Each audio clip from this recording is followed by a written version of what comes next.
Okay, so good morning, students.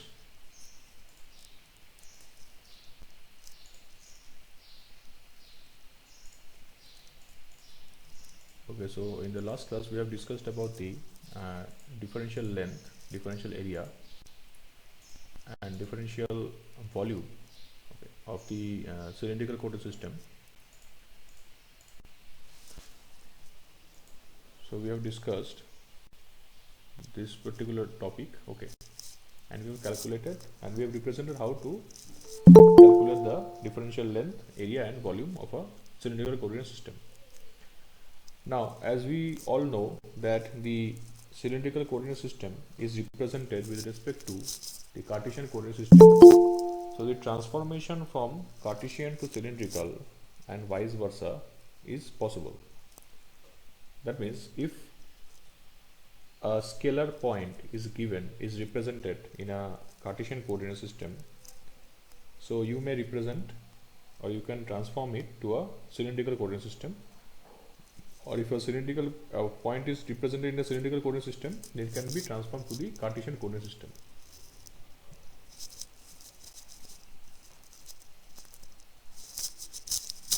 Okay. So similarly, if a vector is represented in a cylindrical coordinate system, it can be transformed back to Cartesian and vice versa. But first of all, we will be focusing on a point, that is a scalar point. Now, this figure 4 shows that here these are the three axes of the Cartesian coordinate system, and with respect to that you can see a point P is located.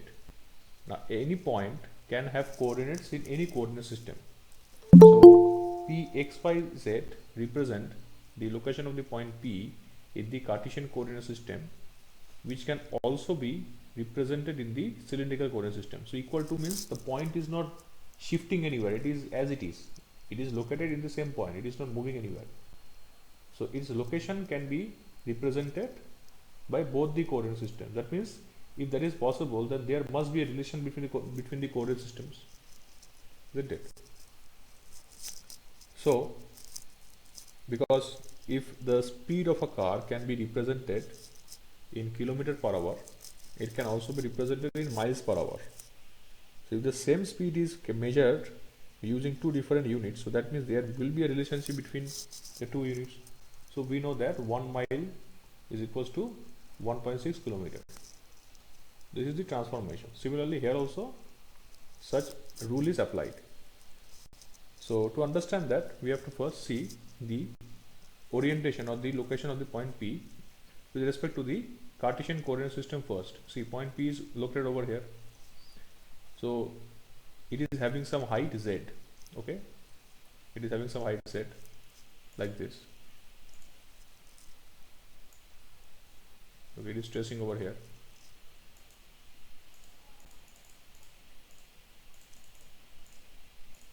Sorry. Now, if this particular point Z is having a height, now if I draw a mirror image of this point over here, suppose this is point P dash, this is P dash, there is a mirror reflection of the point P. So it is in the mid-air, it is having all X, Y, Z coordinates. So when I am representing on this particular plane, XY plane, then Z is 0 now, okay. But from here we can represent the value of the X, so measure the X. So it is having this X unit in the X axis and Y unit in the Y axis, which is this one. Just forget about rho, phi and Z, forget about the cylindrical, first concentrate on the Cartesian. So now we know the location of the point P in the Cartesian coordinate system. Okay. Now same point can be located with the cylindrical coordinate system also. So the line which I have drawn from the Z axis, this is the radius, which is also equals to this. So this is the rho. So this is rho. Okay. Now this is rho. Then this particular plane is phi angle away from X. So this is phi. And Z is as it is. So now if you concentrate on this XY plane, you can see that over here the particular this rho is at this center. It is like that this is X, this is Y, this is an angle. So since X and Y are perpendicular to each other, okay, this is X and Y are perpendicular to each other, that means this total angle is 90 degree. Okay, then in this case we can represent that this is also a right angle triangle. So this angle is equals to this angle, this is also phi. Okay, and this is a right angle triangle. Okay, because if this you are drawing this, so this is a cube, you can say, or this is, sorry, it's not a cube, it's a rectangle. This is 90 degree, this is 90 degree, this total is 90 degree, this total one is 90 degree. If I represent with a separate color, then you will be able to understand better. So this angle is phi, this is phi, then this is also phi as per geometry, and this should be, total is 90 degree, this is 90 degree, this total is 90 degree, this is 90 degree. Our rectangle is there. So if you concentrate on this particular triangle, this is a right angle triangle, this is a right angle triangle. Okay, so this is a right angle triangle, and this is angle is 90 degrees. So this is the phi angle which we are concentrating on. So this is the base, this is the hypotenuse, this is the base, this is the perpendicular, and rho is the hypotenuse. Rho is the hypotenuse. Okay, if x is base, so x can be written as rho cos phi, isn't it? What is cos phi? Base by hypotenuse. Okay, so hypotenuse is, so base is equals to hypotenuse into cos phi, isn't it? Cos phi is base by hypotenuse, b by h. Okay, so b is h cos phi. So in this case the hypotenuse is rho. Okay, so x is rho cos phi, and y will be sine, rho sin phi. So we get the relation that x is rho cos phi, y is rho sin phi, and z is z. So that means if you concentrate on these second equations, that any coordinate system which is represented in cylindrical coordinate system, that is, if you know the value of rho, then you can calculate x. If you know the value of rho and phi, you can calculate x and y also, and z is as it is, because z is common for both the coordinates system.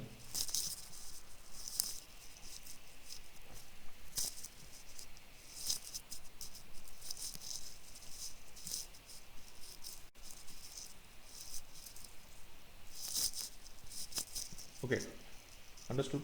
Now if this is the hypotenuse, so what is the equation of finding the hypotenuse? We all know that equation will be hypotenuse equals to root over of perpendicular square by plus base square, or base square plus perpendicular square. So using this Pythagoras theorem, we can also write rho is equals to root over of x square plus y square, and phi. Now using this Pythagoras concept of tan phi. So what is tan? Tan of any angle in a right angle triangle. Tan means perpendicular by base. So tan phi means perpendicular by base. What is perpendicular? Y. So y and base is x. So x by y by x. So tan phi is equals to y by x. So phi is equals to tan inverse of y by x. That means rho is equals to square root of x square plus y square. Phi is tan inverse of y by x, and z is equals to z. So this first set of equations tells us that, it tells us regarding the conversion of Cartesian to cylindrical. So that means if the point P is in Cartesian axis, suppose 3, 4, 5, and it is asked that you convert it into cylindrical, then you will use these equations. The rho, you will find rho using x and y, you will find phi using x and y, and z is as it is.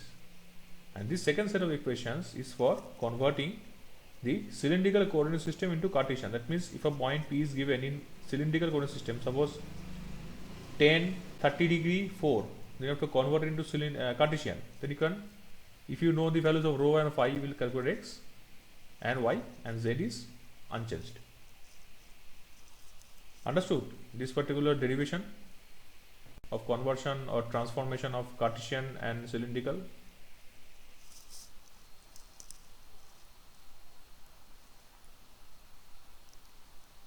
Yes, sir. Okay.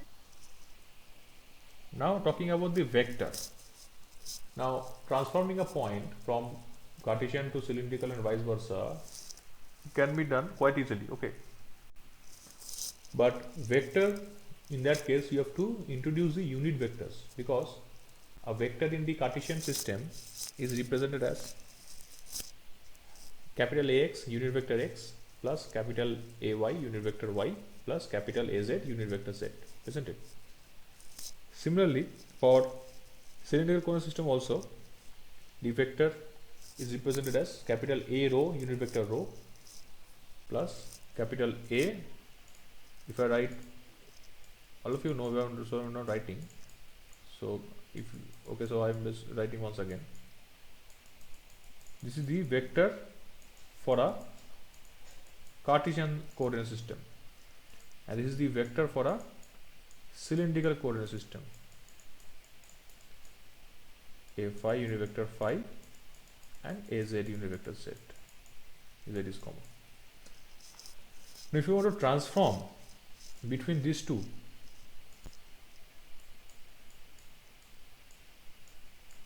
then you cannot just change a to rho. No, you cannot do that, because the unit vector also has to change. Why? Because the unit vector of xyz plane is along this direction, but the unit vector of rho phi is different, because this is the direction of unit vector rho. This is the direction of unit vector phi, and z is as it is. This is z. This is y, unit vector y. This is unit vector zx. So if a point from x coordinate, it is transformed to rho coordinate, okay, so that doesn't mean that the unit vector will also get transformed. No, you have to transform the unit vector also. So there is a formula for transforming unit vector also, that is unit vector x to unit vector rho, you have to transform it. Okay, for that you have to see this particular figure. This figure number 5a is the top image. So suppose if I go to this figure number 4 once again, if you are looking at this figure number 4 from the top, अगर ऊपर से देख रहे हो इसको तो कैसा दिखेगा? ऐसा दिखेगा, ठीक है ना? ये वाला z है, z एक्सिस है, तो x and y is over here, so rho is over here, so this is the unit vector rho. Okay, this one, this red one. Okay, unit vector rho, unit vector x will be along x axis, so this one is unit vector x, this one is unit vector x, this is unit vector rho. Okay, and this one is unit vector y. Y is not represented over here. Y we will go to the figure number b. Okay, for that, so first of all let us concentrate on x and rho. If this is rho, this one, this is rho, unit vector rho, so if I want, and the angle is phi angle, this angle is phi between rho and x, the angle is phi. If I join this line with a dotted, join this point to dotted line, this will be a right angle triangle. Now this is base, this is perpendicular, this is hypotenuse. Okay, now obviously then this ax can be written as cos phi rho unit vector rho, isn't it? Because cos phi means what? Cos phi means base by hypotenuse.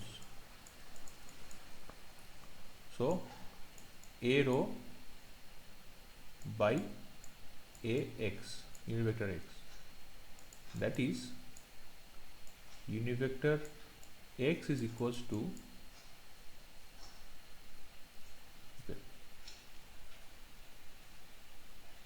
oh sorry, this is rho, yes, so this one is the rho. Okay, so anyone you can take. So suppose this one second, this is the hypotenuse. Okay, this is the base, this is the hypotenuse. So cos phi is base by hypotenuse. Okay, so base by hypotenuse. So in this case it is written as this one is written as cos phi unit vector rho. Okay, cos phi unit vector rho, this one. So this you are subtending on this particular, you are subtending on this particular length. Okay, because this one is rho and this one is phi. Once again, phi will be this one, this is phi.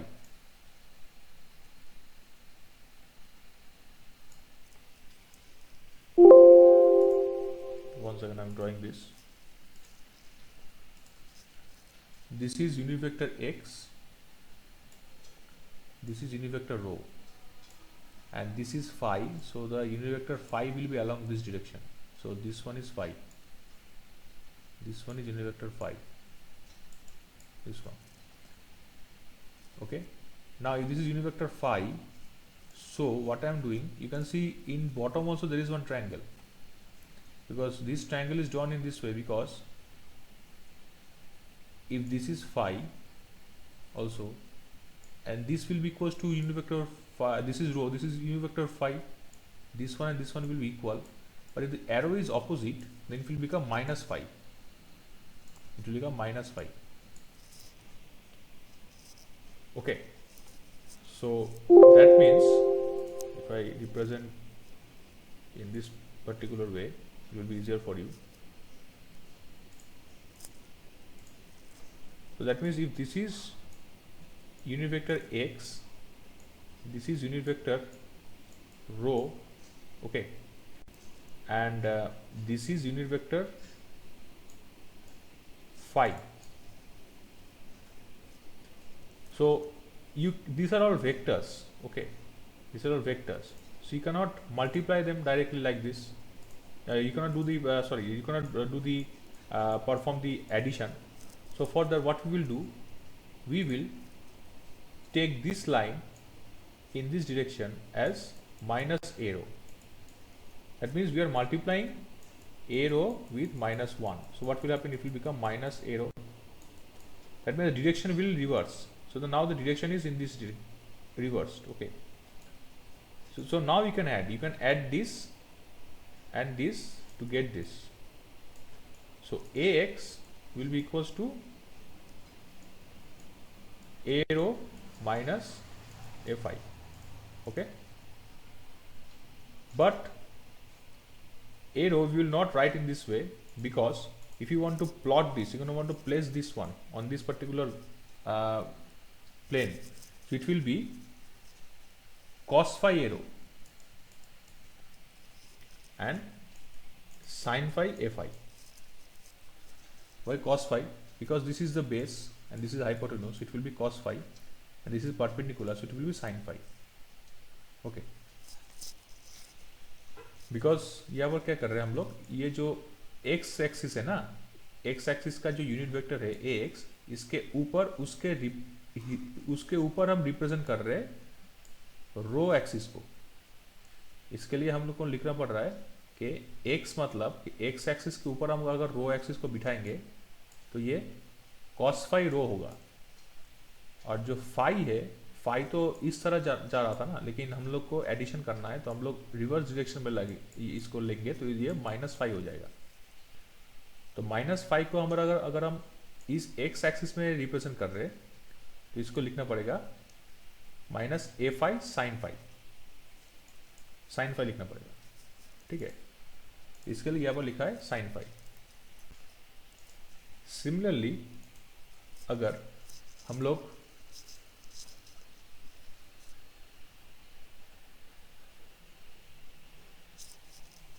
इसको represent कर रहे हैं यहाँ पे, मान लो अब अगर ये तो x के साथ हो गया, अगर y के साथ रिप्रेजेंट करना है तो y एक्सिस को लेंगे यहाँ पे, या फिर y एक्सिस है. Hello sir. हाँ yes sir cos phi sin phi क्यों आया sir? Cos phi sine phi इसलिए आया क्योंकि ये वाला देखो यहाँ पर एक्स के ऊपर अगर हम रो को यूज करेंगे, ठीक है, यूनिट वेक्टर रो को यूज करेंगे, यूनिट वेक्टर रो यहाँ पर है और यूनिट वेक्टर एक्स नीचे है, तो इसके अंदर एंगल जो है वो है फाई और ये परपेंडिकुलर एंगल है, ठीक है। तो as per trigonometry if you want to put this rho represent rho on x axis, तो क्या लिखना पड़ेगा, ए रो कॉस फाई, ठीक है, क्योंकि बेस है और ये जो लेंथ है ये फाई है, ये परपेंडिकुलर है इस, ठीक है, परपेंडिकुलर ये हाई, और एक्स एक्सिस जो है, एक्स एक्सिस का जो यूनिट वेक्टर है ये है हाइपोटेन्यूज। तो परपेंडिकुलर लाइन को अगर हम इसके ऊपर रिप्रेजेंट कर रहे हैं, क्योंकि हमको एक्स को लिखना है, unit vector x, unit vector x मतलब कॉस फाई रो, क्योंकि ये वाला जो है ये इसके ऊपर बैठा देंगे हम लोग, तो ये हो जाएगा कॉस फाई ए रो, नॉर्मल ए रो तो नहीं लिख सकते, कॉस फाई ए रो। और ये जो फाई है, तो फाई जो ऊपर जा रहा था, लेकिन इसको एडिशन करने के लिए हम लोग इसके डायरेक्शन उल्टा देंगे, ठीक है, तो ये माइनस ए फाई हो जाएगा, तो माइनस हो जाएगा, तो ये माइनस हम लोग लिखेंगे, लेकिन फाई जो यूनिट वेक्टर है ये ऊपर है, तो इसको अगर हम एक्स के, if you want to represent in form of x के हिसाब से अगर रिप्रेजेंट करेंगे तो ये हो जाएगा sine phi unit vector phi, ये एक्स के ऊपर हो गया, ठीक है। अगर हम वाई के ऊपर लेंगे, वाई मतलब कि वाई ये वाला एक्सिस है, तो वाई तो रो एक्सिस तो ये रहेगा ना, रो तो चेंज नहीं होगा, रो चेंज नहीं होगा, लेकिन हम लोग वाई के हिसाब से ले रहे हैं, ये वाई है, ऊपर जा रहा है वाई, ठीक है। अब फाई जो है, फाई एंगल यहाँ पर है, तो यूनिट वेक्टर फाई का डायरेक्शन होगा ये वाला, तो तीन जो मैंने रेड से मार्क किया है, so this are the unit vectors of y, rho and phi. This angle is phi, why because if this is phi, this also phi using the parallelogram theorem, okay, this is also phi, तो ये phi है तो ये भी phi होगा, ठीक है। तो ये वाला जो फाई है, तो और ये वाला रो है, ठीक है, तो रो और फाई में 90 डिग्री का गैप होगा, मतलब कि एंगल होगा, 90 डिग्री एंगल होगा। अब यहाँ पर देखो मार्किंग किया हुआ है, ये जो है, अगर फाई को हम इसके ऊपर बैठाएंगे, क्योंकि ये बेस हुआ, ये है बेस, ए फाई जो है, मतलब कि यूनिट वेक्टर फाई जो है वो बेस है, तो इसको हम इसके ऊपर बैठाएंगे तो ये वेक्टर के फॉर्मूला है, ये as per vector formula, if you put this particular vector on this vector which is angle phi away, so it will be that vector into cos phi, okay, and this is rho, so इसको अगर हम इसके ऊपर बैठाएंगे तो ये हो जाएगा sin phi unit vector rho, so a rho will be sin phi unit vector rho, मतलब ये y एक्सिस है, y एक्सिस के ऊपर ही हम लोग इसको यूज कर रहे हैं, मतलब कि फाई को भी बैठा रहे और रो को भी बैठा रहे इसको ऊपर। तो अगर आप फाई को बैठाएंगे तो ये हो जाएगा unit vector phi sine phi, sorry cos phi, क्योंकि ये बेस है, फाई बेस में है, ठीक है, ये वेक्टर का फॉर्मूला है। और इस वाले हिस्से को अगर हम यहाँ पर बैठाएंगे तो ये हो जाएगा साइन फाई यूनिट वेक्टर रो, ओके। अब एडिशन और सब्ट्रैक्शन कहाँ पर होगा, कौन सा होगा, ये हमको पता चलेगा अगर हम डायरेक्शन को देखेंगे, ये वाला डायरेक्शन देखेंगे, देखो ये वाला डायरेक्शन में यूनिट वेक्टर रो जो है, रो है ऊपर की तरफ, सॉरी फाई ऊपर की तरफ, ये है ऊपर की तरफ, और इसको फाई से मिल रहा है, तो ये वाई है, so a phi plus a rho will give you a y, okay, vector wise. But if you want to represent on this particular vector, so it will be sin phi a rho plus cos phi a phi equals to a y, ठीक है, sin phi a rho plus cos phi a phi equals to a y, okay, got it। और unit vector z जो है वो तो unchange रहेगा, क्योंकि unit vector z दोनों के हिसाब से जा रहा है। तो ये जो इक्वेशन है, ये है, मतलब कि एक अगर वेक्टर है, if you are having a vector which is in cylindrical coordinate system, तो अगर उस कोऑर्डिनेट सिस्टम से तुमको एक वेक्टर को रिप्रेजेंट करना है कार्टेशियन में, तो कोऑर्डिनेट्स तो ट्रांसफर होंगे ही, उसके साथ यूनिट वेक्टर को भी ट्रांसफर करना पड़ेगा। तो यूनिट वेक्टर को ट्रांसफर करने के लिए अगर सिलेंड्रिकल कोऑर्डिनेट सिस्टम का वेक्टर जिसका unit vector a rho a phi और ए जेड है, तो उस वेक्टर को, उस तीनों वेक्टर को हम कार्टेशियन के तीनों वेक्टर में रिप्लेस करेंगे, तो कार्टेशियन वाला वेक्टर हमको मिल जाएगा। मतलब कि अगर आप हम लोगों को सिलेंड्रिकल का तीनों यूनिट वेक्टर का पता है, एरो का वैल्यू, एरो कौन से डायरेक्शन में है पता है, क्योंकि हमको डायरेक्शन निकालना है। यूनिट वेक्टर में इस बार मैग्नीट्यूड तो वन होगा ही, क्योंकि डायरेक्शन कौन सा है, डायरेक्शन जानने के लिए, को ट्रांसफॉर्म करने के लिए हम इस फॉर्मूला का इस्तेमाल करेंगे। So transform the direction of the unit vectors from cylindrical to Cartesian. So cylindrical में जो यूनिट वेक्टर रहेगा वो कार्टेशियन में ट्रांसफर होने के लिए इस फॉर्मूला के 7 इक्वेशन नंबर 7 फॉर्मूला पे यूज करेंगे हम लोग। अगर उल्टा करेंगे, अगर कार्टेशियन में ऑलरेडी है, इसको हम सिलेंड्रिकल में लेंगे, तो उल्टा हो जाएगा।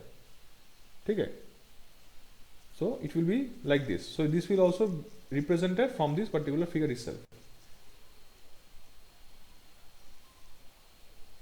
ठीक है, as per the vector equations.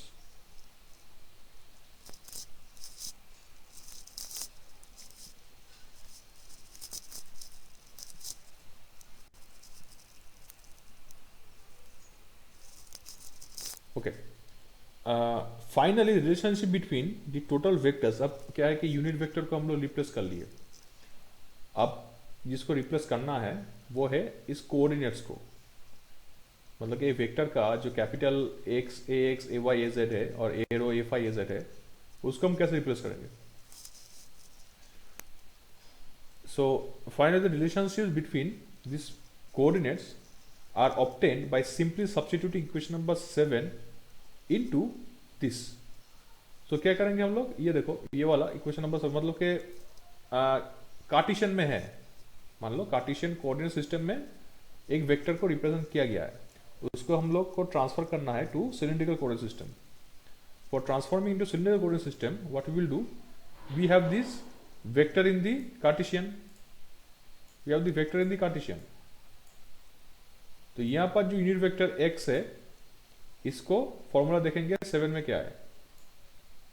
Okay, तो इस पे बैठा देंगे, तो इसके हिसाब से क्या होगा कि कार्टेशियन का जो वेक्टर है, कार्टेशियन का जो वेक्टर है वो सिलेंड्रिकल में ट्रांसफर हो सकता है। मतलब कि इक्वेशन 7 से हम लोग कार्टेशियन, मतलब के जनरली क्या करते हैं, इक्वेशन 7 से हम लोग सिलेंड्रिकल से कार्टेशियन पे आएंगे, और सॉरी कार्टेशियन से सिलेंड्रिकल पे आएंगे, कार्टेशियन से सिलेंड्रिकल पे आएंगे। So this is used for transforming for Cartesian to cylindrical, transforming a vector, and this equation number 8 is used for transforming a vector from cylindrical to Cartesian.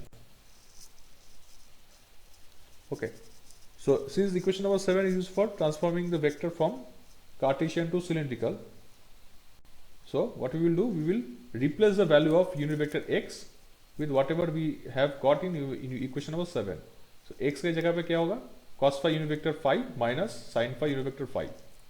तो यहाँ पर जो है cos phi unit vector phi और sine phi unit vector phi हम use करेंगे, तो ये वाला हमको मिल जाएगा। ठीक है, तो टोटल इक्वेशन ऐसा होगा देखने में। ओके, इसको बैठा के फिर रीअरेंज किया इन्होंने। ठीक है, रीअरेंज करने के बाद, क्योंकि यहाँ पर देखो, यहाँ पर भी रो है, यहाँ पर भी रो है, अगर इसको सॉल्व करते हैं तो क्या मिलता है हमको, cos phi unit vector rho minus sine phi unit vector phi. तो cos phi unit vector rho minus sine phi unit vector phi के बाद x मल्टीप्लाई करेंगे, तो ये वाला होगा। ठीक है, minus sine phi unit vector phi ये है। उसके बाद ए वाई को यूज करेंगे हम लोग sine phi unit vector phi unit vector rho plus cos phi unit vector phi. तो sine phi unit vector rho, so sin phi unit vector rho this part plus cos phi unit vector phi, ये use करके फिर इसको rearrange किया गया है। फिर रो को अलग से लिखा है और फाई को अलग से लिखा है, और जेड तो इंडिपेंडेंट है, वो तो आइसोलेटेड है because it is not changing. So this entire thing which is over here, this entire thing is the coordinate of the row axis, because this is capital A row unit vector row, this one is capital A phi unit vector phi, and this is capital A z unit vector z.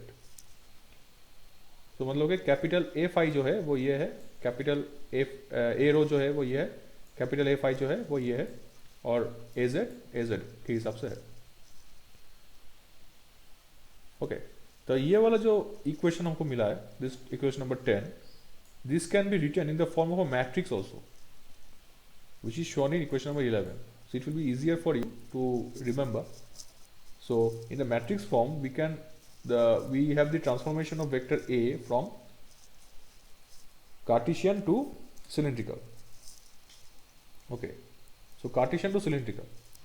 So by using this matrix, if you solve this matrix, you will get these equations.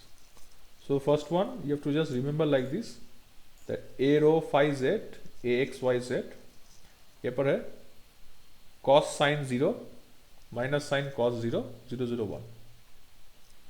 If you remember this, then you can easily get the solution. Okay. Now if you do the inverse of the matrix, अगर matrix का inverse निकालेंगे हम लोग तो क्या होगा, तो cylindrical से कार्टेशियन तक हो जाएगा.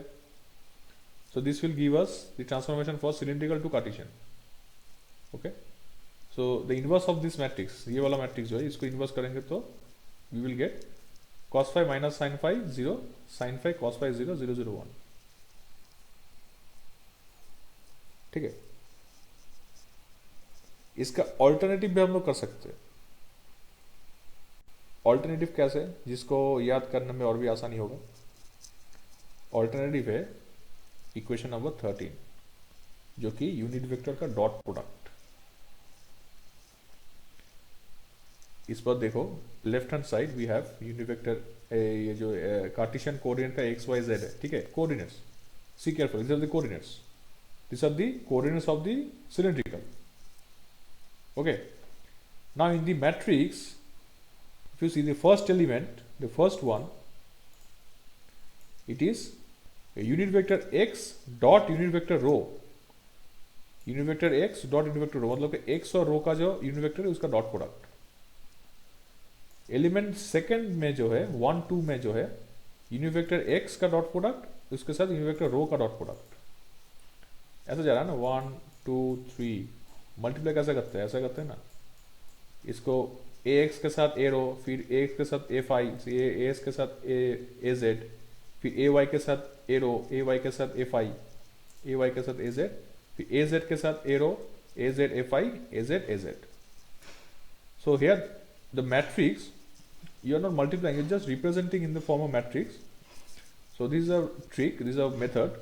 So you will follow the same way. So third element 1 3 will be unit vector x dot product of unit vector z.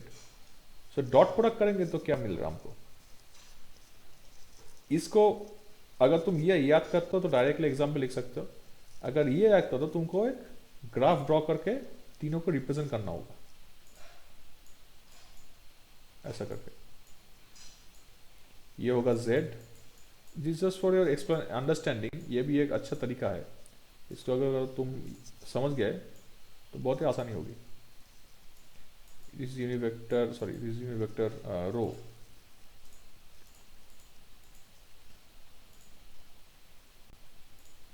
This is unit vector row. This is unit vector phi. This is z. Okay.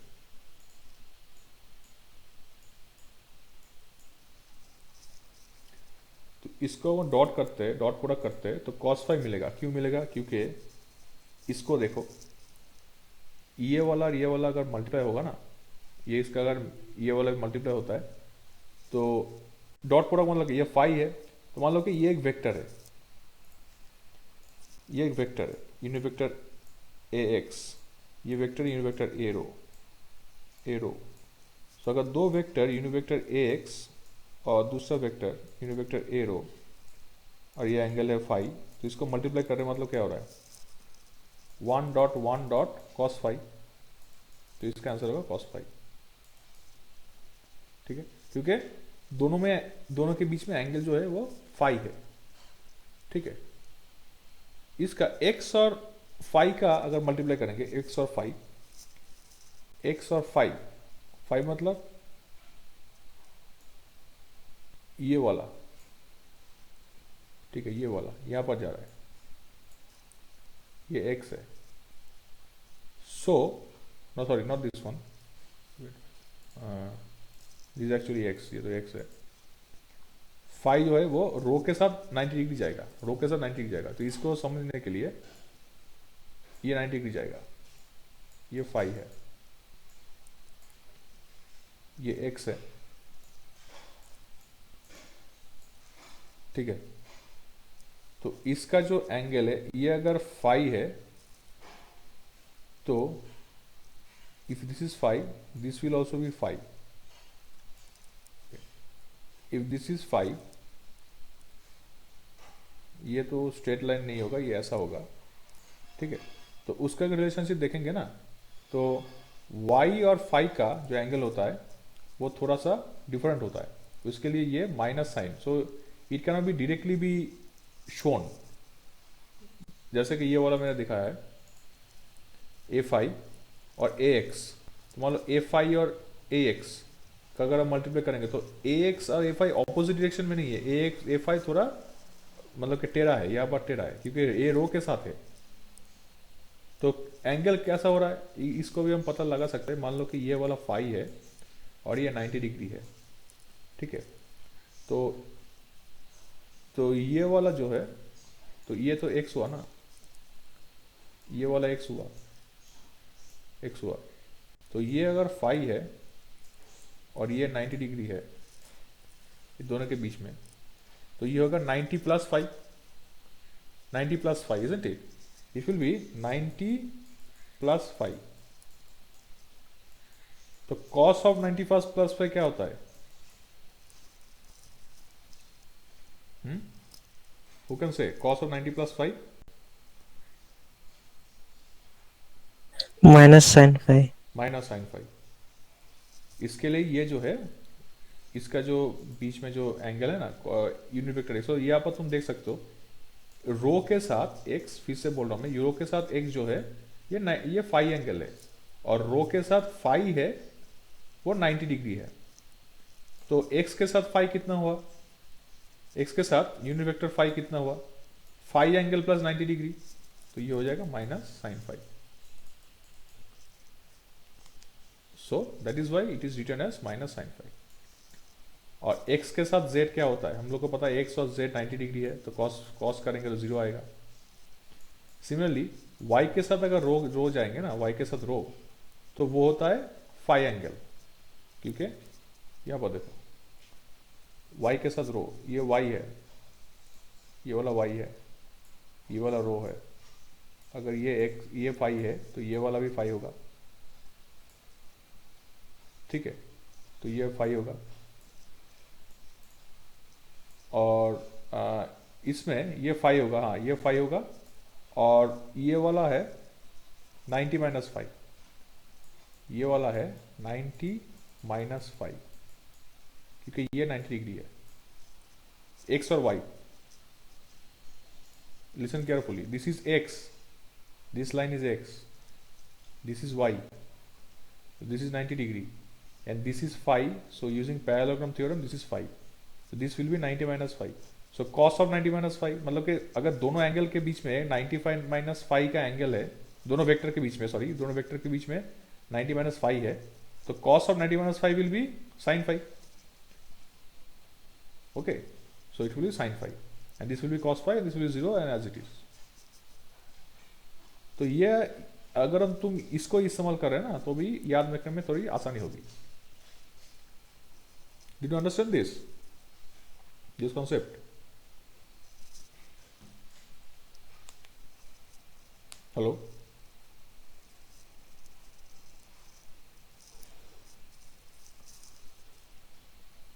अगर If you have not understood equation number 13, then you can tell me.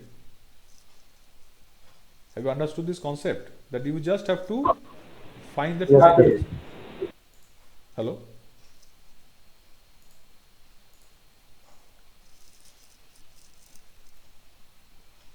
अगर question है तो पूछ सकते हो, कोई बात नहीं है.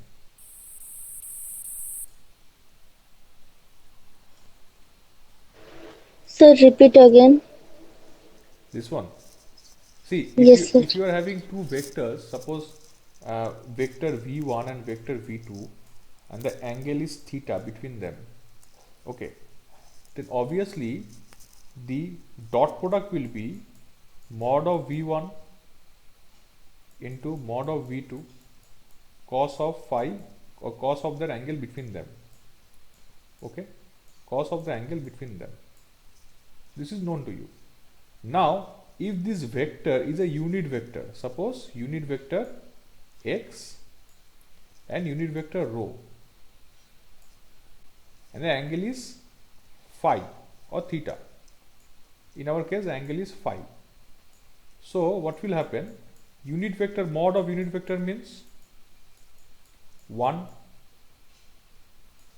and cos of phi. So it will be 1 dot 1 dot cos phi. So the result will be cos phi. So the dot product of unit vector x and unit vector rho is cos phi. Why it is phi? Because from this particular figure,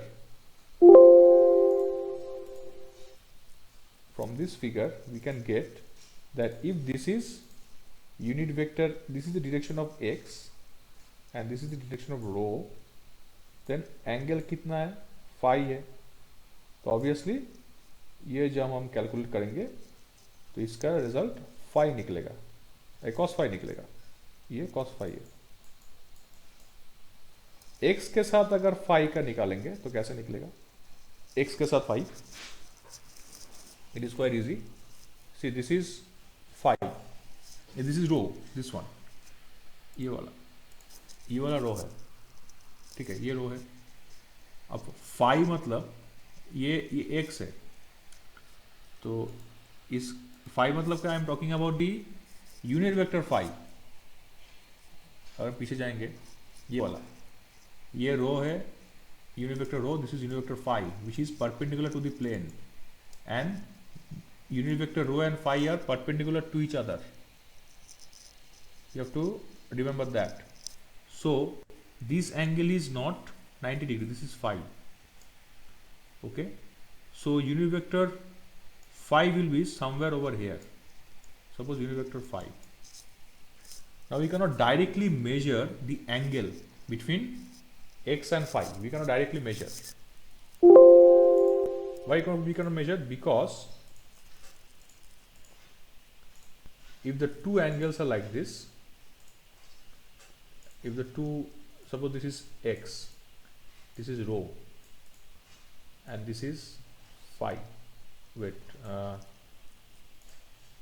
this is rho and this is phi, 90 degree, suppose.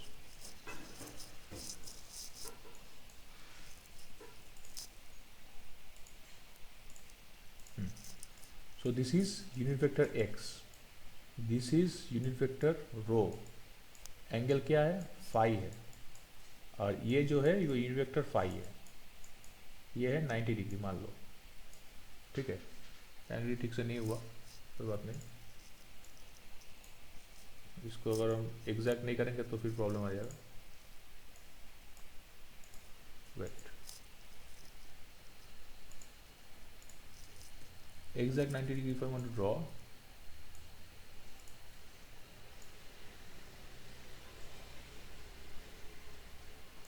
okay, so it is almost equal to 90 degree.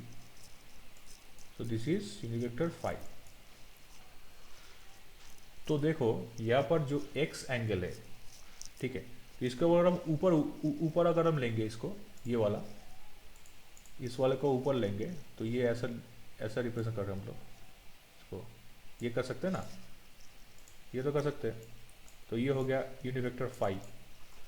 अब बात है, ऐसा है कि ये वाला angle क्या कौन कौन सा है, ये वाला एंगल कौन सा है, what is this angle? Because I want to find the dot product of unit vector x and rho.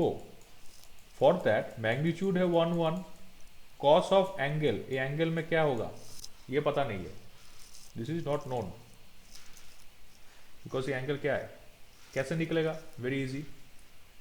Total angle क्या होता है, 360 होता है ना टोटल एंगल, तो अगर ये थीटा है तो ये 90 डिग्री है, तो ये 90 सर डिग्री है। 270 + 5।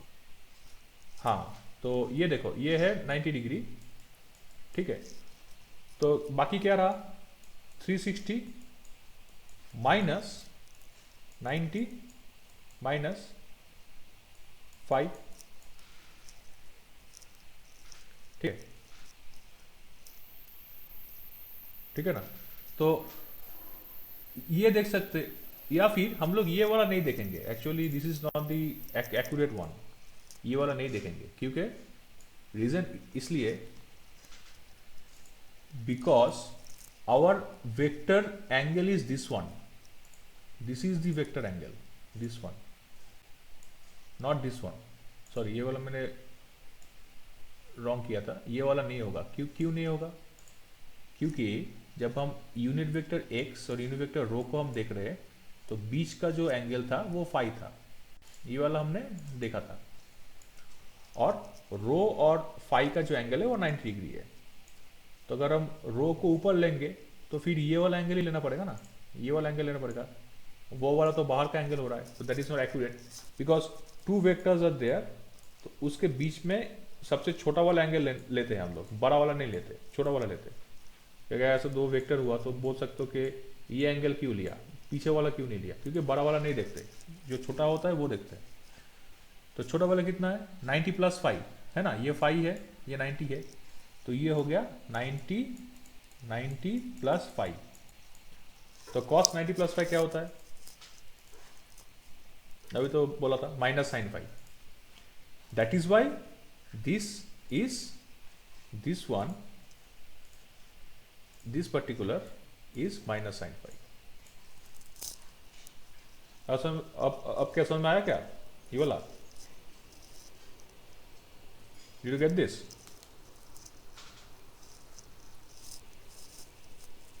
डाउट क्लियर हुआ,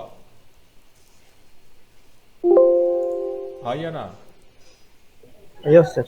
यस सर। अब यूनिट वेक्टर y के साथ रो का मल्टीप्लाई करेंगे तो क्या होगा, dot product unit vector y और रो, ये वाला फिगर देख लो फिर से, ये y है और रो है, तो ये बहुत आसान है, इसको हम यहाँ पर ही बोल सकते हैं, ये देखो ये वाला 5 है तो ये वाला भी 5 होगा, ठीक है, ये वाला 90 डिग्री है, क्यों 90 डिग्री है, क्योंकि अगर ये x एक्सिस है तो ये भी तो x एक्सिस हुआ ना पैरेलल, तो x एक्सिस और y एक्सिस तो 90 होता है, टोटल 90 होता है, तो ये भी 90 होगा, तो अगर ये 5 है तो ये वाला कौन सा एंगल है,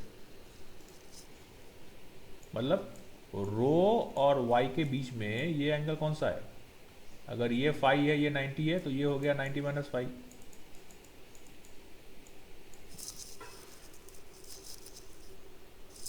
okay, 90 - 5, so that means this particular, okay, so if this is 90 - 5, तो इसका जो डॉट प्रोडक्ट होगा तो ये होगा 90 - 5, तो cos ऑफ 90 - 5 मतलब sin5, ठीक है, और y के साथ 5 करेंगे, y के साथ 5 करेंगे तो क्या होगा, y के साथ 5 करेंगे तो फिर से यहां पर आते हैं, ये लास्ट है, ये y है, ठीक है, ये रो है, 5 कौन सा है, और इसके लिए यहाँ पर जाना पड़ेगा, ये वाला, हाँ, ये 5 है, ठीक है, अब 90 डिग्री कॉस, ये सॉरी ये x है, x और y होगा ना ऐसा, y ऐसा होगा,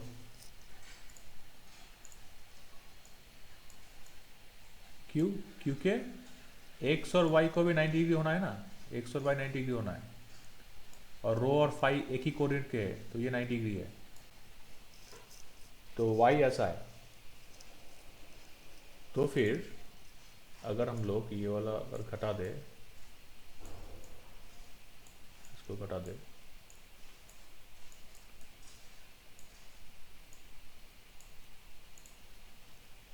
तो ये है फाई, ये वाला एंगल है फाई, पूरा है 90 डिग्री, ये वाला फाई है। तो अगर ये फाई है तो ये कितना है, 90 माइनस फाई। ठीक है, तो ये कौन सा एंगल हुआ, ये हुआ रो के साथ वाई, लेकिन हमको चाहिए रो के साथ फाई, वाई के साथ फाई, तो ये 90 माइनस फाई है। क्लियर है कि नहीं है, फिर से बोलो, तो पूरा घटाना पड़ेगा इसको, एक minute.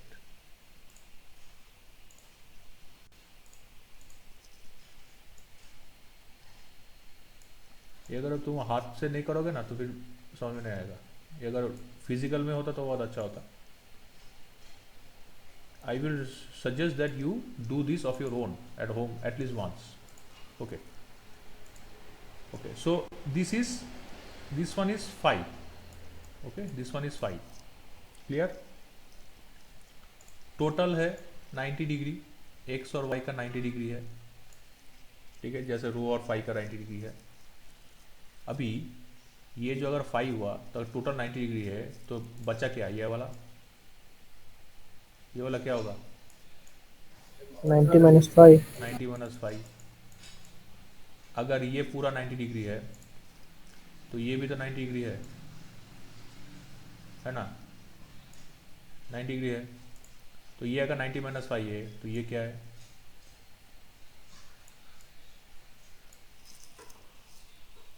5।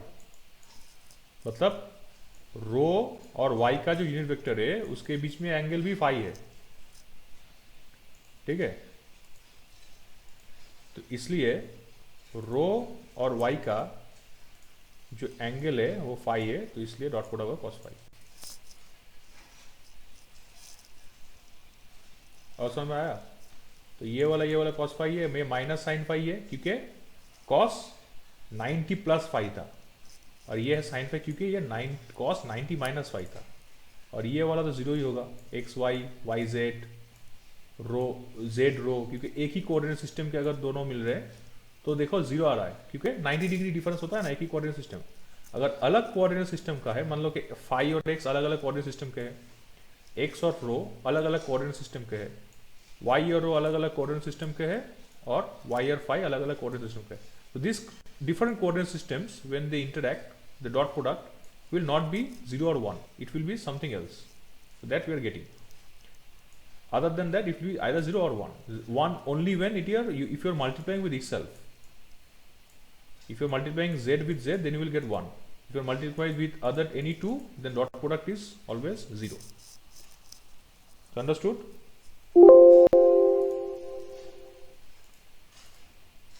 Okay, so I will share the notes with you in the Google Classroom. All of you must go through that. Okay, and you should practice this. The last matrix which I have told you, you must practice of your own. Then it will be easier for you to understand. Okay. Okay. So then, thank you. Okay. Okay. So you can leave now. Okay. Thank you for today.